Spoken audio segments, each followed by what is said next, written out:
O Renan é professor de Direito na Unifesp, advogado e ativista no campo dos direitos humanos, especialmente na temática da diversidade sexual. Tem formação em Direito e Sociologia pela USP, onde também defendeu mestrado em Direito e doutorado em Relações Internacionais. Foi assessor jurídico da Comissão da Verdade do Estado de São Paulo e consultor da Comissão Nacional da Verdade para assuntos de gênero e sexualidade. No ano de 2016, foi Visit Research Fellow no Watson Institute da Universidade de Brown, em Providence, Rhode Island, pesquisando contra a violência contra pessoas LGBT no Brasil. Publicou o livro Justiça de Transição, Contornos do Conceito da Expressão Popular, 2013, e coorganizou a obra Ditadura e Homossexualidades, Repressão, Resistência e a Busca da Verdade, pela editora da Universidade de São Carlos, em 2014. Atualmente está coorganizando a obra A História do Movimento LGBT Brasileiro, 40 anos de luta por cidadania, a ser lançada em novembro de 2018 pela editora Alameda. Com a palavra, Renan. Bom dia a todas e a todos. Para mim é um prazer enorme estar aqui. Queria agradecer ao Gabriela pelo convite. Prazer estar do lado da Inês, aqui, cujas palavras generosas se devem mais à nossa amizade, certamente. Mas é uma parceira e uma amiga de longa data, com quem tenho feito alguns trabalhos e cujo trabalho também admiro muito, a Inês. Então, é um prazer, em vários sentidos, estar aqui hoje para debater um tema tão importante como esse, tão atual, que é a violência contra pessoas LGBT+, LGBTI, enfim, vou usar o termo LGBT, mas se entenda nessa sopa de letrinhas todas as identidades dissidentes, as identidades não normativas. E eu queria começar, como uma contribuição a esse debate, trazendo um caso que é contado, uma anedota por uma antropóloga norte-americana, Donna Goldstein, que ela é brasilianista, né? Tem por objeto de estudo o Brasil, estuda gênero, sexualidade, corpo em favelas cariocas, fez etnografias nesse sentido. E a Donna Goldstein, ela está num encontro desses muito comuns de congressos de brasilianistas que acontecem fora do Brasil, que reúne pesquisadores, sobretudo da Europa, dos Estados Unidos, que estudam temas relativos ao Brasil. E ela encontra um senhor, já, diz ela, descreve com 60 anos, que aborda, né, que é muito comum também nesses congressos, perguntando o que ela faz, de onde ela é. E aí ela diz a linha de trabalho dela, que estuda o Rio de Janeiro, e ele logo interrompe quando ela fala Rio de Janeiro e fala: Rio de Janeiro, aquele lugar maravilhoso. Rio de Janeiro é um paraíso sexual, aquelas mulheres quase nuas, de biquínis nas praias, e ela fica meio chocada, né, sem conhecer, uma pessoa desconhecida que já fala isso para ela, e a única coisa que ela consegue responder é: paraíso sexual para quem? De alguma maneira ela reage dessa forma, e a partir disso ela escreve um texto muito interessante dela, em que ela debate essa construção que a gente tem no Brasil, né, de que a gente vive numa sociedade que é um paraíso sexual. É uma sociedade em que todos nós temos uma relação muito permissiva com o corpo, com os nossos desejos, uma relação de muita tolerância, de respeito à diversidade. Nós, afinal, carnavalizamos o desejo, né? A maior metáfora ou representação simbólica do que é a cultura brasileira é o carnaval, aquele momento em que homem se veste de mulher, mulher se veste de homem, todo mundo flerta, interage. Então, essa ideia é muito difundida, né? Assim como aquela outra da democracia racial que o Dimitri estava abordando aqui logo antes, a ideia de um paraíso sexual também é muito forte no Brasil ainda hoje. E é um tipo de narrativa, obviamente, muito generosa, muito autocomplacente com o que é o Brasil. A gente sabe que o Brasil é um país estruturalmente violento e que atinge diretamente essas populações de modo particular. Basta para isso a gente lembrar um dado do Grupo Gay da Bahia do ano passado, de 2017, de que uma pessoa LGBT é assassinada a cada 19 horas no Brasil. Então, uma pessoa assassinada a cada dia, ou menos ainda do que um dia no Brasil, por motivo de discriminação baseada em identidade de gênero ou orientação sexual. As podem dizer, Renan, mas morrem no Brasil 60 mil pessoas por ano. Muita gente morre no Brasil, é verdade. O Brasil tem uma alta taxa de homicídios, mas eu estou falando especificamente de violência baseada num marcador de diferença, né, numa desigualdade em relação às pessoas LGBTs. E isso certamente é uma cifra subestimada, apesar de ser assustadora e de colocar o Brasil no ranking internacional dos países que mais matam pessoas LGBTs, e por várias fontes que a gente pode ter de informações no mundo, o Brasil ocupa o primeiro lugar nesse ranking. É certamente uma cifra subestimada. Por quê? Porque a gente sequer tem no Brasil dados oficiais dessa violência. O Estado brasileiro não faz monitoramento da violência contra pessoas LGBTs. E qual a consequência disso? Primeiro, que esses números certamente estão muito longe da realidade, né? Já estariam como estatísticas sempre tão tanto descoladas da realidade, mas são números pouco fiéis. E, além disso, certamente também esses números não conseguem refletir essa realidade de violência e não conseguem formar políticas públicas adequadas.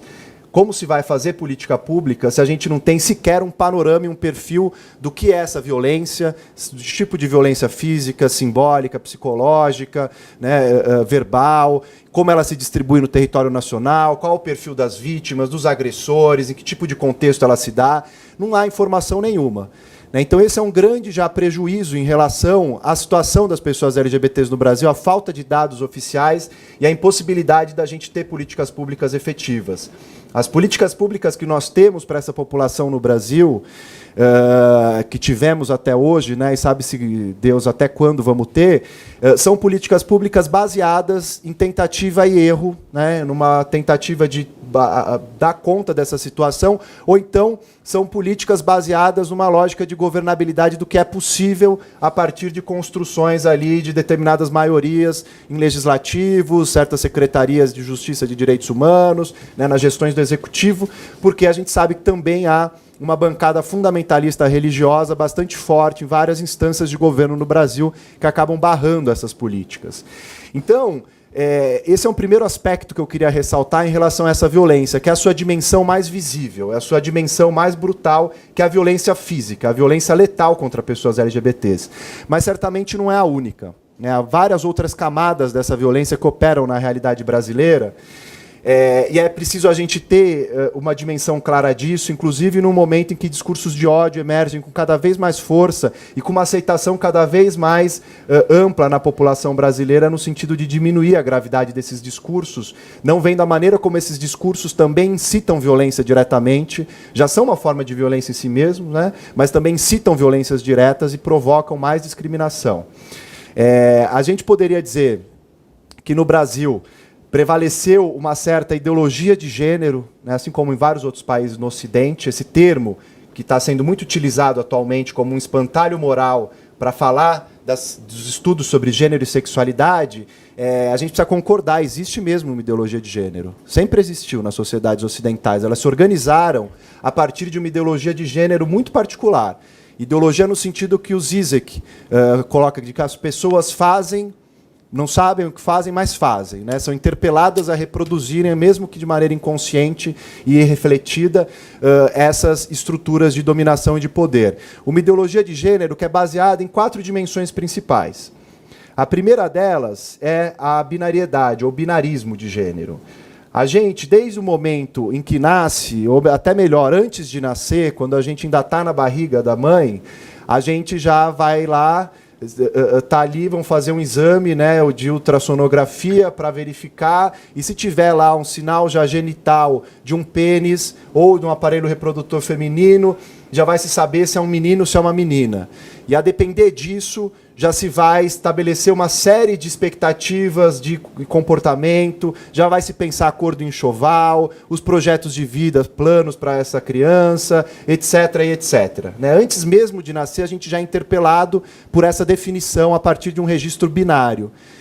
E aí vocês podem perguntar, Renan, e nessa sigla do LGBTI, essas pessoas intersexo, que é como se chama as pessoas que antigamente eram referidas como hermafroditas, quase 2% da população mundial, segundo a ONU. São pessoas que têm signo cromossômico ou genital de ambos os sexos. elas não cabem nesse binarismo e ficam excluídas já, e quando nascem são submetidas a processos violentos de mutilação genital para enquadrar no que seria, no que o poder médico vai dizer o que é a solução mais adequada ou mais viável daquele corpo específico, né? Então esse binarismo, ele é muito forte e ele funda, além de uma divisão em dois campos opostos, ele funda também uma certa ideologia da complementariedade, ou seja, ali, a partir desse binarismo, você vai tirar uma série de conclusões do perfil psicológico, do tipo de personalidade, do lugar social, inclusive, que homens e mulheres estão na sociedade. Então, se são mulheres, vai ter que se dedicar, ou vai ter mais capacidade de se dedicar, ou vocação a tarefas de cuidado, domésticas, é mais emotiva do que racional, as mulheres têm uma série de características específicas, e se for homem, é o contrário, vai ter a característica da força, da virilidade, ocupar espaços no mercado de trabalho e nos assuntos públicos de maneira mais presente, e etc, etc. Né? Então, esse binarismo que organiza a nossa experiência, que de alguma maneira essencializa uma biologia, daí se retira uma série de conclusões e de construções sociais também em relação ao lugar dessas pessoas durante todas as suas vidas na sociedade. Uma segunda dimensão importante dessa ideologia de gênero é o que a gente poderia chamar como um regime de dominação masculina. Por quê? Porque esse binarismo não constrói posições simétricas, igualitárias. Ao contrário disso, se constrói uma posição hierárquica, uma posição assimétrica, em que algumas autoras vão chamar de um regime de dominação masculina, ou do patriarcado, ou do viriarcado, que é o regime do poder da virilidade. Enfim, há vários modos de se referir a essa assimetria que aponta as desigualdades de gênero que a gente tem na nossa sociedade. Né? A partir do sexo biológico, há essa construção que a gente chama gênero, uma construção social e cultural, que vai atribuir todos esses sentidos específicos para essa diferença tida como objetiva, natural, que é a diferença do sexo. E isso tem impactos em vários espaços na nossa sociedade, né? Se a gente olhar no mercado de trabalho, se a gente olhar no judiciário, se a gente olhar nos escritórios de advocacia, se a gente for olhar no acesso a postos e empregos, se a gente for olhar uma série de dimensões da violência doméstica, né? Há uma série de dispositivos em vários espaços de sociabilidade que mostram como a mulher ocupa um papel inferior em relação ao homem, por conta simplesmente dessa binariedade de gênero. Uma terceira dimensão, que também é bastante importante para a discussão que a gente está fazendo aqui, é a dimensão dessa ideologia de gênero que a gente pode chamar de uma evidência heteronormativa, ou de uma heteronormatividade, que significa que, de alguma maneira, né, essa diferenciação de gênero, né, entre dois polos opostos faz com que haja uma evidência de que um tem que desejar afetiva e sexualmente o oposto. Isso, inclusive, para fundar, né, numa lógica reprodutiva, enfim, tem uma série de raízes para esse tipo de compreensão, mas fato é que prevalece essa evidência heteronormativa na nossa sociedade. Se eu chegar aqui e perguntar nesse auditório para vocês quem já teve, sendo uma pessoa cisgênera, ou seja, não trans, a pessoa que se identifica com o sexo que foi atribuído no nascimento. Né? Então, se eu perguntar aqui, acho que todas as pessoas que estão aqui, pelo que vejo e posso perceber, são pessoas cisgêneras. Então, se eu pergunto, né, para uma pessoa cisgênera e heterossexual, ou seja, que deseja afetiva e sexualmente alguém do sexo oposto, se ela já teve que chegar em casa um dia, né, depois os pais estão lá para jantar, falar, pai, mãe, preciso ter uma conversa difícil com vocês. Preciso te contar uma coisa, eu me descobri heterossexual e cisgênero. Né? Ninguém teve essa conversa sendo heterossexual e cisgênero. Agora, certamente uma pessoa LGBT teve essa conversa como uma conversa muito difícil para poder se assumir, para poder ocupar um lugar, poder ter uma vida pública, de afeto, etc, etc. Né? Então, isso é o que alguns autores, o Didier Ribon, um autor francês, vai chamar dessa evidência heteronormativa. É uma dimensão que a gente naturaliza que só há um tipo de desejo de orientação sexual possível, que é aquela que reproduz essa construção binária que eu falei antes. E aí uma quarta dimensão importante dessa ideologia de gênero, né, que organiza essas sociedades ocidentais e o Brasil, inclusive, é justamente o que a Judith Butler, aquela teórica que foi muito mal recebida no Brasil na última vez que veio, foi estilizada em aeroporto e etc., queimada, teve boneco queimado na frente do Sesc Pompeia, enfim, vocês devem ter acompanhado, mas o que a Judith Butler chama de uma ordem compulsória, sexo, gênero e desejo. O que significa isso? Né? Significa que, quando a gente nasce, atribuem já um sexo, que é o que consta lá na certidão de nascimento, que vai depender muito da configuração do corpo, do aparelho reprodutor, do órgão genital, e vai colocar lá masculino ou feminino, né, que é um pouco essa dimensão natural da nossa sexualidade, como de resto visto em toda a natureza também entre macho e fêmea, essa distinção básica que tem uma lógica reprodutiva. Além disso, né, do gênero, essa construção que eu já me referi, cultural e social, então é preciso, diz a Butler, ter um alinhamento perfeito entre essas dimensões. Então, se você foi designado do sexo masculino, você precisa ter uma identidade de gênero masculina, correspondendo a papéis sociais, a comportamentos que são de homens na nossa sociedade. Você precisa ter um jeito de se vestir, um jeito de falar, um jeito de se portar, um jeito de assumir o papel de provedor, etc, etc. E você tem que desejar, é a dimensão do desejo, você tem que desejar alguém do sexo oposto, né? Então, e o inverso também é verdadeiro. Se você nasceu e foi designada como mulher no nascimento, tem que ter uma identidade de gênero feminino, assumir um papel de fragilidade, de submissão, de passividade, etc. E, de algum modo, desejar o sexo oposto apenas, que são os homens, né? Qualquer tipo de fissura ou desencontro nesse alinhamento, diz a Butler, é motivo para uma violência normalizadora operar e colocar as coisas no seu devido lugar. É evidente que ninguém tem uma coerência perfeita entre todas essas dimensões, né? Até o homem mais heterossexual, mais machista, que no carnaval ela se veste de mulher, está tendo uma expressão de gênero feminina e, de alguma maneira, desorganizando essa ordem compulsória, né? Mas se espera, né, ou tem uma perspectiva normativa de enquadramento nisso. E aí é interessante porque a gente consegue ler a homofobia, né, dentro desse conjunto dessa ideologia de gênero que existe na nossa sociedade, que é diferente da ideologia de gênero que a patrulha moral conservadora tem feito em escolas, universidades, hoje a gente tem visto, dessa ideologia de gênero, que a homofobia assume uma certa característica especial, né, muito atrelada ao próprio machismo ou à misoginia. Porque a homofobia, no fundo, funciona como um dispositivo de vigilância das fronteiras de gênero. Aquele homem que assumir uma identidade feminina, ou que assumir algum traço, algum comportamento que é típico das mulheres, vai ser visto como o equivalente simbólico das mulheres dentro do universo dos homens. E aí vai sofrer a homofobia como um modo de correção. Tem um filme que está no Netflix, eu acho que ainda está, eu não sei se alguém aqui já viu, que se chama The Mask You Live In. Já viram? Quem já viu, levanta a mão. Está no YouTube agora também. Está no YouTube.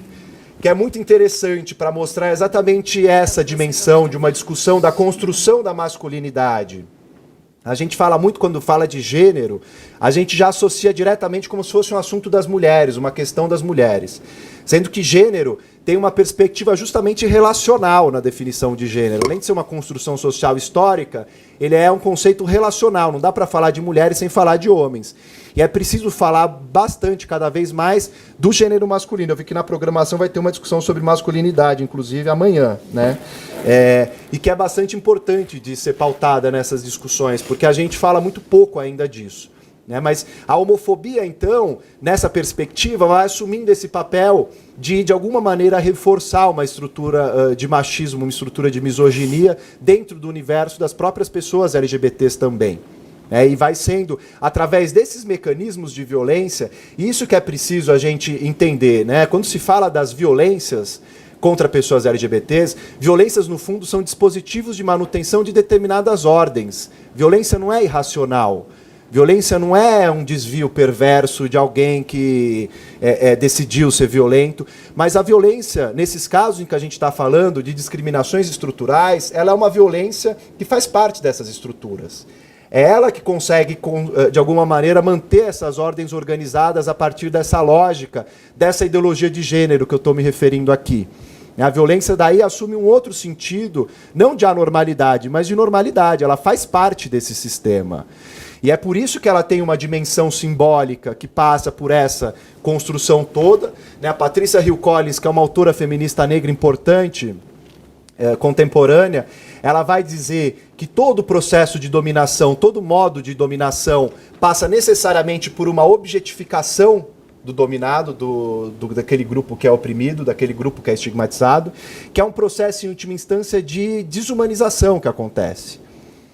Que a gente vai ver, por exemplo, no caso da Dandara, que vocês devem ter acompanhado, uma travesti que foi assassinada no Ceará, foi espancada durante minutos a fio ali, pessoas filmaram aquilo, pessoas assistiram, foi espancada, seu corpo foi jogado, levado num carrinho de pedreiro ali de mão, e ela foi assassinada na frente de um monte de pessoas. Se fosse um cachorro sendo espancado na rua daquele jeito, as pessoas teriam intervido e falado, para com isso, o que vocês estão fazendo? Né? Mas não, era um ser humano, só que era uma travesti. E por ser uma travesti, tamanha desumanização que as pessoas não conseguem sentir nada de empatia.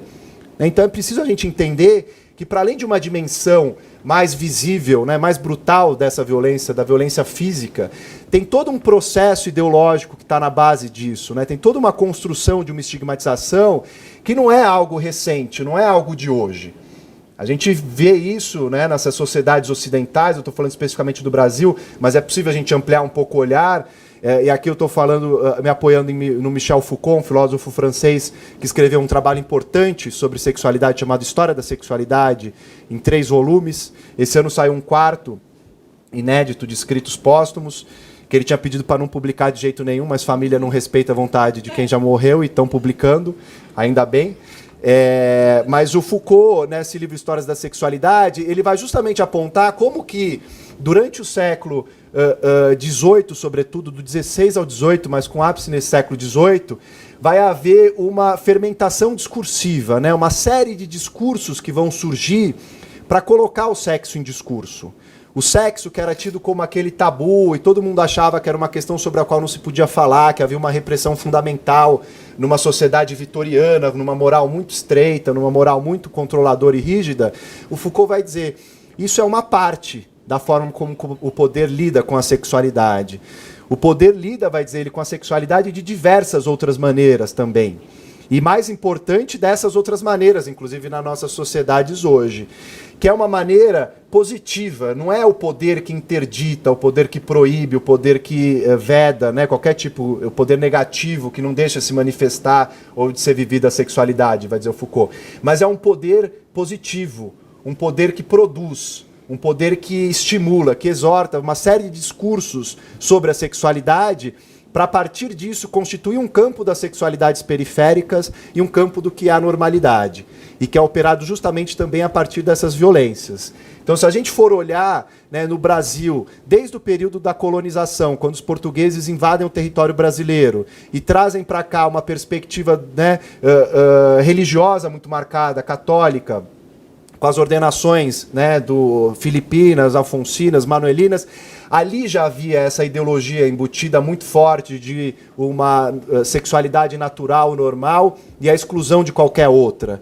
A sodomia tinha ali prevista a pena de fogueira, né, a pena capital, do degredo, mandar para as colônias mais distantes do império, né, mais inóspitas, enfim, uma série de penas que não eram nada leve, simplesmente por um ato privado sexual da sodomia, né, que era muito associado ao sexo entre homens.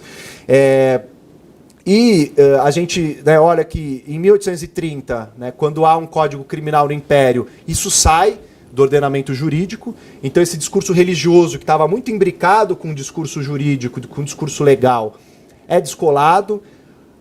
No Código Criminal do Império de 1830 não há mais criminalização dessas relações, mas, ao mesmo tempo, há uma série de tipos legais que são tanto elásticos e abstratos para se poder aplicar e enquadrar essas situações ou essas práticas sexuais, identidades sexuais dissidentes.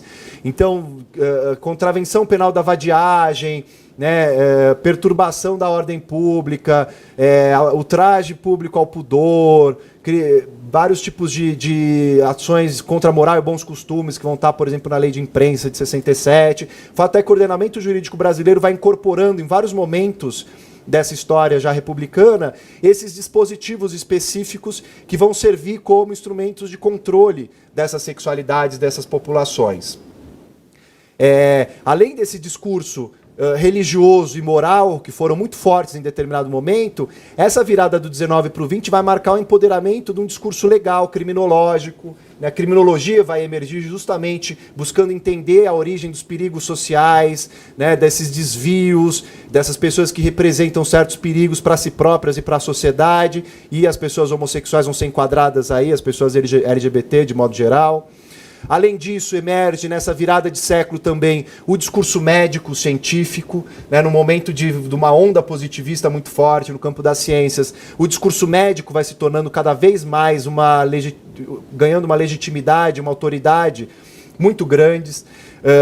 Isso vai fazer com que a gente tenha nesse período no Brasil, nos centros de internação, alguns deles funcionam até hoje, instituições psiquiátricas, manicômios judiciários, como o Pinel, né, como o Juqueri.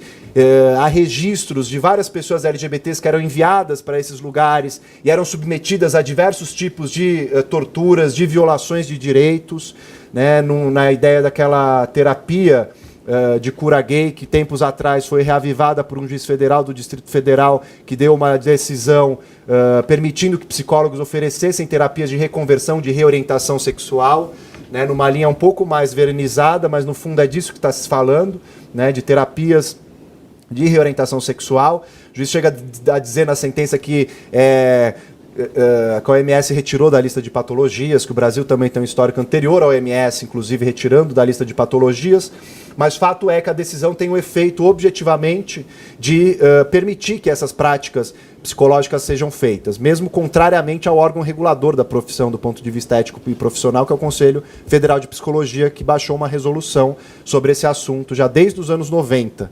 E aí o juiz deferiu uma liminar 20 anos depois, como se fosse muito urgente de fato a matéria e não precisasse de uma instrução mais detida, né? Então é um tema que voltou à ordem do dia por conta dessa decisão que está pendente agora de julgamento no tribunal. Mas fato é que o discurso médico vai assumindo nesse período, né, um protagonismo muito grande, né, vários médicos psiquiatras, nesse momento que a psiquiatria está nascendo, também se afirmando como ciência, vão dizer que não há mais nada que a religião tenha que dizer aqui, também não há mais nada que o direito tenha que dizer aqui, porque essas pessoas não são só pecadoras ou criminosas, essas pessoas são doentes, então precisam de tratamento, é uma questão de higiene, uma questão de saúde pública, né, e isso vai de alguma maneira também ajudar a reproduzir esse olhar bastante forte, né, chegando no século XX, com esse olhar de que a homossexualidade, de que as transgeneridades, no fundo, são um misto de pecado com doença, com falta de vergonha, com pessoas perturbadas, desviantes, etc, etc. Né? Então, na base dessa violência, estão todos esses discursos, né, que, de alguma maneira, o Foucault mapeia. No caso europeu ali, né, ele está falando basicamente da França e da Europa Ocidental, mas a gente poderia, né, ler a história do Brasil, né, de maneira breve, aqui por uma questão do tempo, a partir também desse registro, dessa chave de leitura, que permite enxergar como que esses discursos foram todos eles convivendo, né, não há um esquematismo aí de que entra um, sai o outro, mas como cada um deles foram sendo autorizados e desautorizados e disputando espaço disciplinar, né, espaço acadêmico, como conhecimentos ou saberes técnicos, né, para poder ter legitimidade para falar sobre esses assuntos e oferecer determinadas alternativas de cura, de encaminhamento em relação a essas populações. Então, quando a gente olha para isso, fica muito mais claro para a gente poder compreender essa escalada de violência que a gente tem visto, né? A gente está vivendo um momento que tem se agravado ainda essas denúncias de violência por conta de discursos de ódios que se generalizam cada vez mais, né, num contexto pré-eleitoral. E isso tem sido muito grave, porque tem acentuado uma série de relatos de casos, né, acho que vocês estão acompanhando a quantidade de casos de violências contra LGBTs que tem acontecido pelo país inteiro. E acho que é importante a gente ter essa dimensão, quem trabalhamos com direito, né, de que é preciso construir, né, para mudar essa realidade. O direito teve um papel muito grande para construir essa realidade de estigmatização, de objetificação, de permissão da violência em relação às pessoas LGBTs. Foram nas universidades de direito que se ensinaram esses códigos, que foram se criando essas ideologias, que foram se passando adiante essas visões de estigmatização. Então é preciso e também, né, como uma tarefa das instituições do sistema de justiça, das universidades, que a gente consiga construir uma cultura de respeito a direitos humanos, né, de promoção dessa diversidade, não só, como disse o Dimitri, de tolerância, porque tolerância é muito opressivo. No fundo, falar de tolerância está se dando um poder para quem pode tolerar ou não, escolher tolerar ou não, né? O que você está se falando é de cidadania, de respeito. E acho que é um papel muito grande de nós, pessoas que trabalhamos com direito, que estamos na universidade, de poder, de alguma maneira, ajudar a mudar esse cenário, né? A universidade também foi esse centro de produção de saberes, desses discursos autorizados, sob o manto da ciência, que contribuíram muito para esse regime de permissão de violências que a gente vê ainda hoje, né? Eu acho que também é importante a gente apontar, para não ser uma fala também completamente pessimista só e ressaltando o aspecto da violência, o que eu acho que a gente já avançou do ponto de vista do combate a essas violências e que não foi pouco. Eu acho que